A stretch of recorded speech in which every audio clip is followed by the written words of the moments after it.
Hello everyone, what's up? It's me again, Junkmaster 3, and finally it's time for the next part in the 90s series.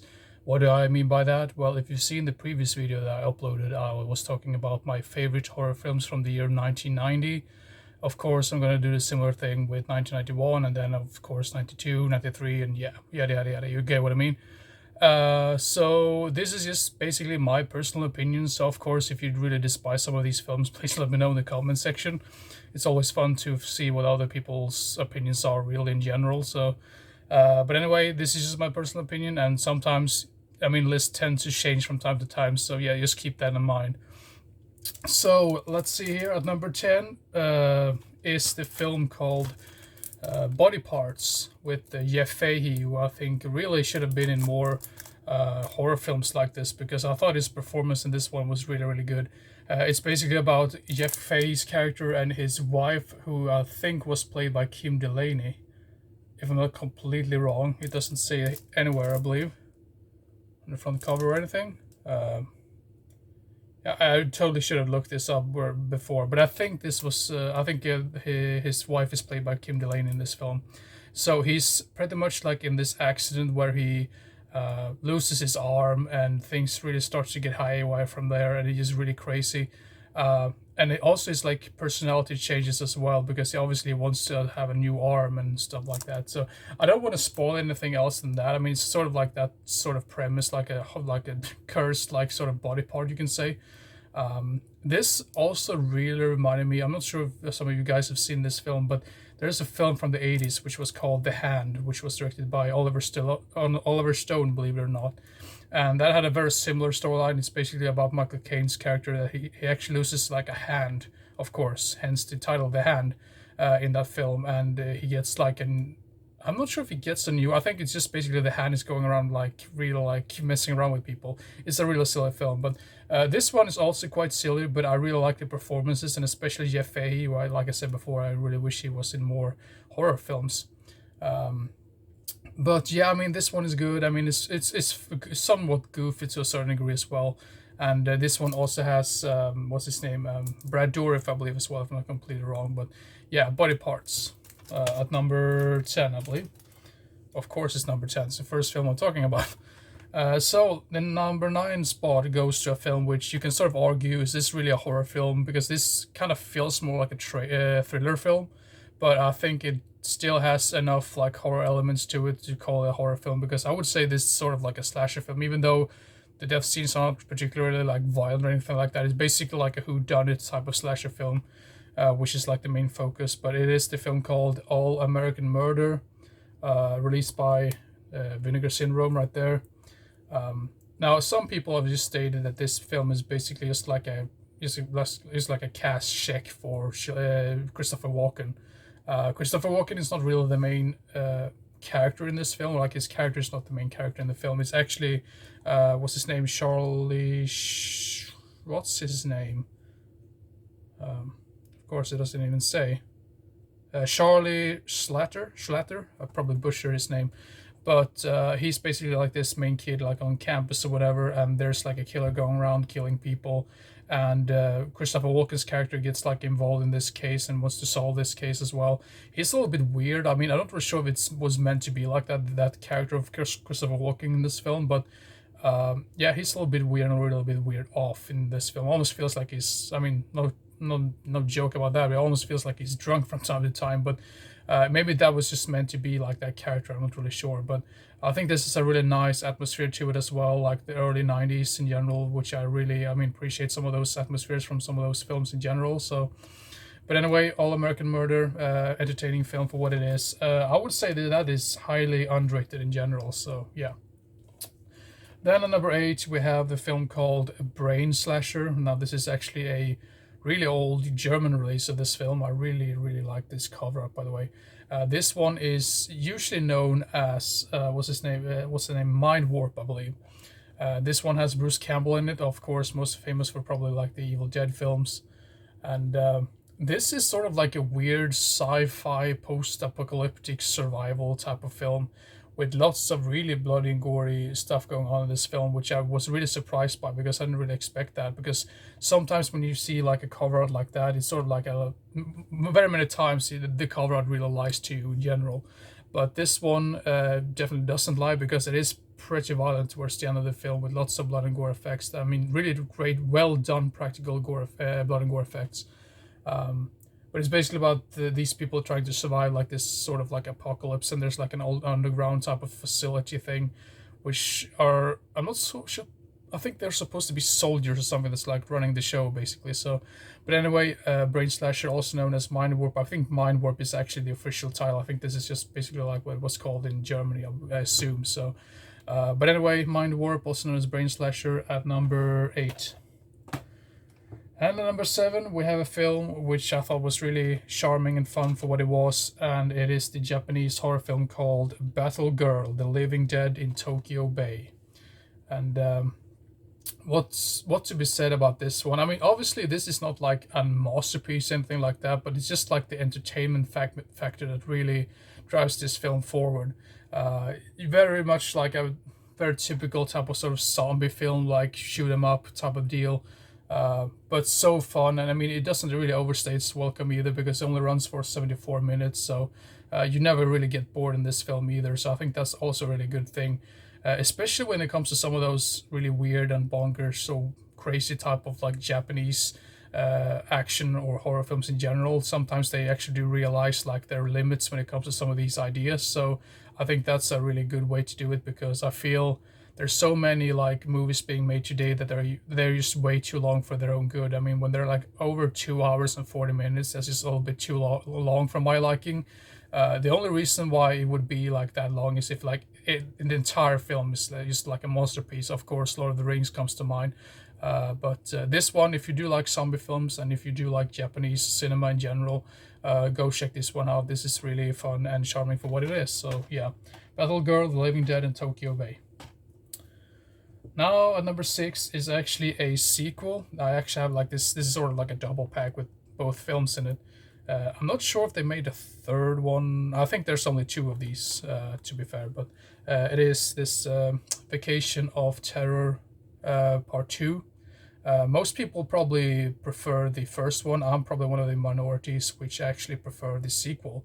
They're very like standalone type of sequels, really, because it doesn't really have too much to do with the previous one. But I think the reason why I like Vacation, I mean, I don't want to say too much about the storyline, because obviously I don't want to spoil the first one unless you haven't seen it. But the second one I thought had a really nice and cool atmosphere, and I really liked the soundtrack, like this Spanish. I believe the main title song or whatever is sung by a Spanish singer who I think is quite famous, like in Mexico in general, because this is a Mexican film. And I believe she was pretty famous at this point, so I thought that was really fun and really cool to have like an actress or like a singer in your film like that. But yeah, it's just the fact that it takes place during like Halloween as well that I really appreciate as well, like sort of like Halloween party type of scenes. I really like that in films in general. I have a soft spot for that. So, but anyway, Vacation of Terror Part 2. Yeah, really entertaining.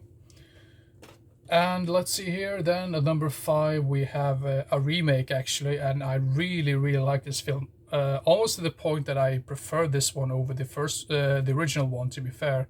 But it is the film called The Pit and the Pendulum. I don't remember too much about Oliver Reed's character. I think he didn't really have that big role in this film in general, but this one has also Jeffrey Combs in it, who also is really great in this film. But the big I completely lost track. But the biggest, like the greatest thing about this film is the performance by Lance Henriksen. He plays like this really demented type of guy. I mean, I'm not sure if he's supposed to be some sort of like really like some sort of like Christian guy who obviously like just absolutely went crazy and just decided to like change everything and just everything for his own liking, basically. So he kind of rules this small little town with an iron fist, really. So it's basically about these heroes to try to get him out of there, or like just get rid of him, because he's just such a cruel type of tyrant, basically. So But anyway, The Pitch and the Pendulum. If you haven't seen the original one with Vincent Price, that's a very entertaining film as well. I'm not too sure if this was a Full Moon production. I think it was, because it says produced by Albert Band and executive producer was Charles Band. So this is basically like a Full Moon film. But don't let that fool you, because sometimes when it comes to Full Moon, there tend to be really bad and really like crappy films in general. But this one is really great and one of the better ones. But then once again, it's directed by Stuart Gordon, so you know you're gonna get some quality stuff from your end product eventually. So, but anyway, Pitch and the Pendulum at number 5. Go check out the original one as well with Vincent Price. I think Vincent Price is really good in that film as well. So, yeah. Let's see here. Then at number 4, this is another sequel, which I think is almost, I mean, this is also a very unpopular opinion, I believe, but this is also a sequel which I prefer over the first one, because I think I had a better pacing and more entertaining, like, characters, you could say. But we have, like, this is actually just like a box set with all the first 3 Scanner films, but it is, the film I'm referring to is the, Scanners Part 2, which I thought was very, I mean, it's very well shot and has a nice blend of like humor and horror in it. There's one character in this film which is a little bit too over the top, which I can sort of see why some people don't like that character, but I think he added a nice blend to the film itself, like the really nice balance between like a little bit of a comedy and horror, and there's some serious tones in this film as well. Really amazing soundtrack as well, if I remember correctly, and really nice looking locations, like camera work, cinematography was really cool as well. So yeah, Scanners 2, which I think is a little bit better than the first one, but of course the first one is really great as well. Part 3, it's probably the weaker one out of the first 3. Then we have the Scanner Cop films as well, which I don't care too much about in general, to be fair. It's sort of like a standalone series, you can say. I mean, obviously these films are standalone in general, but you get what I mean. Then at number 3, you can argue, is this really a horror film? Is this more like a thriller film? I mean, it says thriller on the back of this DVD, but come on, you can still say this is sort of like a horror film. And it is The Silence of the Lambs. This is actually like the Swedish title right there on the front cover, if you wonder about that. But I'm always very baffled by the fact that Anthony Hopkins got like an Oscar for this performance. Obviously, it's not like I'm baffled that he didn't deserve it. It's just I'm baffled that he has such little screen time, but he was still able to just really, really like floor me when it comes to his performance. It's just such an amazing performance. But then you also have the character of Buffalo Bill, played by, what's his name, Ted Levine, I believe, who's really creepy and really demented as well. And you have Jodie Foster. I think Jodie Foster is amazing in this film as well. I'm not the hugest fan of her acting. I'm not really sure why. I think it's something about her accent that really throws me off a little bit. Obviously, she can't help that. I mean, everyone has their own specific type of accent in general, but that's one thing that always threw me off a little bit about her accent in general. But this, pretty much everyone has already seen this one. I would also really recommend the film called Manhunter from the 80s. I think it's from 1986, which I actually think is better than this one. That's yet another unpopular opinion. Maybe it's just the 80s vibe to that film that I really appreciated as well, and the acting and all that. Even though I can still acknowledge that this is an amazing film, so I don't dismiss this film in any way. So, but anyway, Silence of the Lambs at number 3. So yeah, I can already see people, how could you put this one on number 3? That should have been number 1. I mean, this is just my personal opinion. Yeah, you'll have to deal with it. I mean, if you have any other like opinions on like or other films that you would have added to this list, please let me know in the comments. So on number 2, we have a Wes Craven film, which I think is one of his best films and also somewhat underrated in general.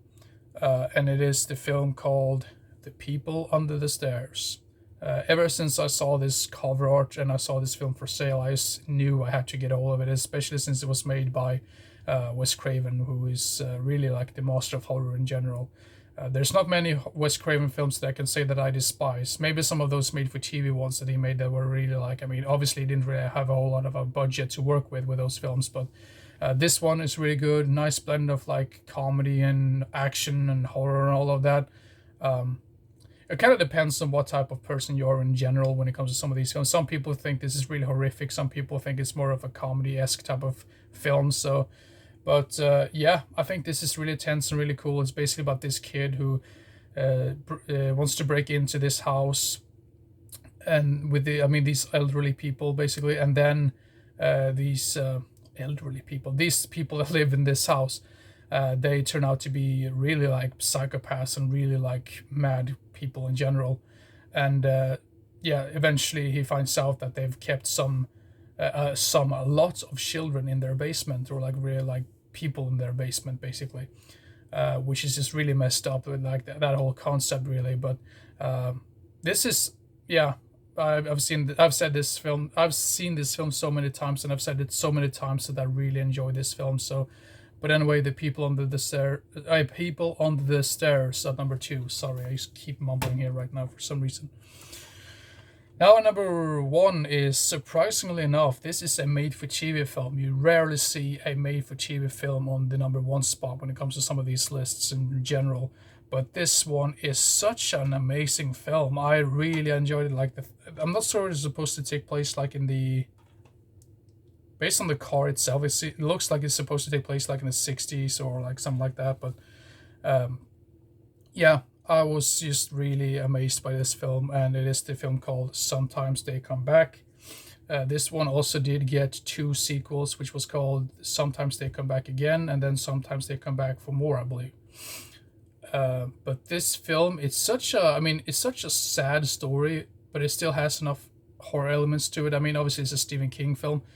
I've always thought that this was directed by Frank Darabont, because it has that feel to it. It's sort of like a melodramatic, I mean, it's sort of like, it's a very sad film, but it's still a very beautifully made film and interesting characters. And towards the end, you're like, I mean, it almost feels more like a drama film to me than a straightforward horror film.